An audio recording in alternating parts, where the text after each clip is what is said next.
We're going to start off here with the Byzantine Empire as one of our golden ages. And the Byzantine Empire is an extension of what we would call the Roman Empire. So let's get started and see what's here. Alright, we'll start off with the heir to Rome, the Constantinople. And in 330, Constantine creates Constantinople from the Eastern Roman Empire. So what this map shows you here is the Roman Empire about 400. And you can see that there are clearly two parts. This red area over on this side is what we would call the Western Roman Empire, and this green area over here is what we would know as the Eastern Roman Empire. So Constantine, the emperor at this point, basically removes the capital from Rome and sets it up over here in the east, and it becomes known as Constantinople. Okay, so that's the beginnings of what we would then call the Byzantine Empire, that the Byzantine Empire is going to grow out of the Eastern Roman Empire. Now this next map here shows a pretty good clear shot of this from about 1000 to 1100, and you can see that this is what we would then again call the Byzantine Empire, but it's really part of the old Roman Eastern Empire. Now it's not as big as it once was around 400, but this is still a pretty important area in terms of its economic and political influence on the region. And again, you can see, if you look very closely in the center here, Constantinople is centrally located in the middle of this empire.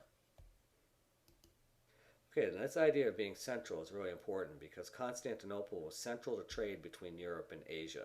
And this is a map that shows what the city would have looked like at this time period. Again, it looks like a peninsula and it's surrounded by water. So if we take a look at this, this is a satellite image, and what we have here is the green is obviously the land and the dark black is where the water is located. We can see the Black Sea up here in the north. We can see down here is the Aegean Sea, which is right next to Greece. And then you have this really narrow strip of water right here. This is known as the Dardanelles. And then it leads to this, the Sea of Marmara. And then you can see there's a very thin black line located right here. And what that's known as is the Bosporus.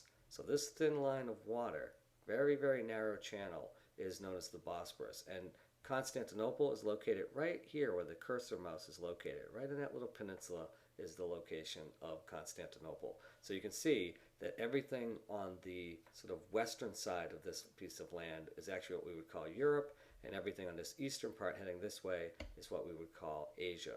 So the central location of Constantinople at this point is really important. Here's a close-up shot. Okay, and again you can see there is the Bosporus Channel, very narrow channel that links the Black Sea with the rest of the, basically the Mediterranean through the Aegean. But you can see this little peninsula right here. This is essentially what we would call Constantinople. It's in a great place. Controls all the trade that flows both north and south through the Bosporus, and any trade that goes from east to west across the Bosporus from land. Okay, so again, here's a sort of modern day map, gives you a pretty good idea of that area. So here's Turkey down here in the south, Black Sea up in the north. You can see the city here of Istanbul, which is part of Turkey today. Istanbul used to be called Constantinople. Okay, so they changed the name of the city in more modern times. Okay, here's a map again that shows you sort of the road system that goes around Istanbul. Istanbul would be this sort of yellow area here on the western side of the Bosporus, and you can compare that with a map of Constantinople from about 550. And again, you can see the peninsula here on the modern map, and it's very similar to the peninsula we see over here on the right. And there were walls at one point. Here are the walls, okay, the walls of Theodosius, who was one of the emperors who built this set of walls. And then there was the walls of Constantine. These walls had been built earlier. And you can see there are churches. There are things like the Forum, where the government would have been located, the Forum of Constantine, which was a different government location. We also have the Hagia Sophia, the Great Palace, the Hippodrome, which is like a big racetrack. These are all things that would have looked like Roman structures. In fact, there's even an aqueduct running down the middle of Constantinople. So these were all things that, structures, buildings, that would have looked Roman to people like us. We would have thought, well, this is the Roman Empire. And you have to keep in mind, even though this is in today what we would call Turkey, these people, who most likely spoke Greek as well as Latin, consider themselves to be Romans, even though they're not in Rome. Okay, here's another map that shows you the Byzantine Empire under Justinian. And this is from 527 to 565. And you can see here we have the Byzantine Empire in the sort of pink on the right, and the areas that are going to be reconquered by Justinian. So even though the Byzantine Empire had gotten smaller at one point, Justinian is actually going to go and reconquer Italy and reconquer parts of North Africa and southern Spain as his attempt to sort of recreate the greatness of the Roman Empire as it had been before. It lasts for a very short period of time. It's not that they weren't successful, it's just that Justinian spent a lot of money trying to reconquer these territories, and they weren't able to hold on to them for a very long time. And here's a close-up of Constantinople again, and again, major trade routes.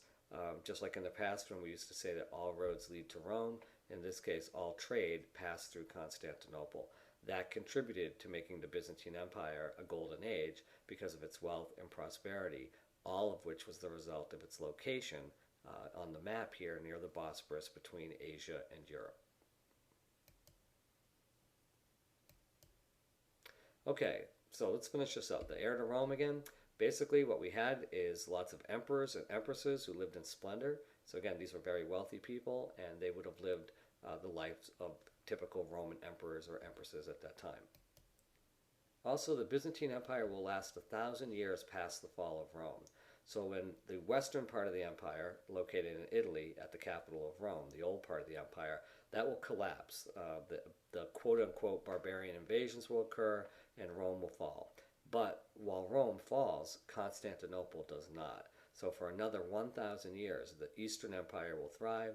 Constantinople will be the center of trade, wealth, and it will do quite well. So the Western Empire of Rome collapses. The Eastern Empire will continue for another 1,000 years. And what we find as a result of that is that if you were to go to Constantinople, you would see a blend of Greek, Roman, and Christian influences with other cultures. So it was sort of like a melting pot of many, many different influences, and all located not just in the Byzantine Empire, but in particular at the city of Constantinople itself. Okay, the person we do want to spend some time with, though, is Justinian. Now, he ruled from 527 to 565, and as we saw on the map, he actually attempted to recapture the western part of the empire. And he was able to do that for a short period of time, but it didn't last. Now, again, he temporarily takes North Africa, southern Spain, and Italy in that process. Again, this is a different map, but again shows the areas that he was able to conquer. Now, the problem with that was he eventually exhausted the treasury and weakened the eastern defenses. So, although he was able to take those new territories, it was for a short time, but it cost so much that in the eastern part of the empire, they were not able to defend themselves as well against the newly arrived Muslim armies of the Turks. And as a result, it became difficult for the empire to survive in the long term, simply because Justinian had sort of spent too much money trying to recapture the old western parts of the empire. Now, one of the things that Justinian is famous for is his code of law. And so it's known as the Corpus Juris Civilis. That's Latin for body of civil law. And basically what he did was he collected, revised, and organized all the laws of ancient Rome. So if you remember from our past studies, the Romans had a pretty extensive legal system, right? The 12 tables of law, the common principles. These laws, by the time that Justinian was the emperor in the Eastern Empire in Byzantium, were really quite old. And so he realized that they needed to update the law system. The legal system was outdated. It went back to in some cases, to the early foundings of Rome. So he collected them, revised them, and basically created a new set of laws for the empire. Now, why this is important is because its influence on Western Europe. This idea of Justinian's legal code would reach Western Europe by the 1100s, and it would be used by the Roman Catholic Church, by medieval monarchs, and eventually even by Napoleon during the Napoleonic France's period with updating its own legal code in 1809. So this is really important, that the influence of Justinian's actions in updating the old Roman legal system to meet the needs of the Byzantine Empire would eventually influence other places later on in time. Okay? So what did it do then? It preserved and it transmitted the heritage of Roman law. So it wasn't just a legal system, but it's one of the reasons why much of what we consider to be legal precedent today in many countries, both in Europe in particular and the United States to some degree, is the idea that Roman law is preserved in our own systems. Had Justinian not updated the law code, that may not have occurred. Just keep in mind that most of the United States' law code really comes from the English experience, and so it's a little bit different than what Europeans may have had as a result of Napoleonic France's situation with the updating of law codes. But in any respect, Justinian preserved old Roman laws.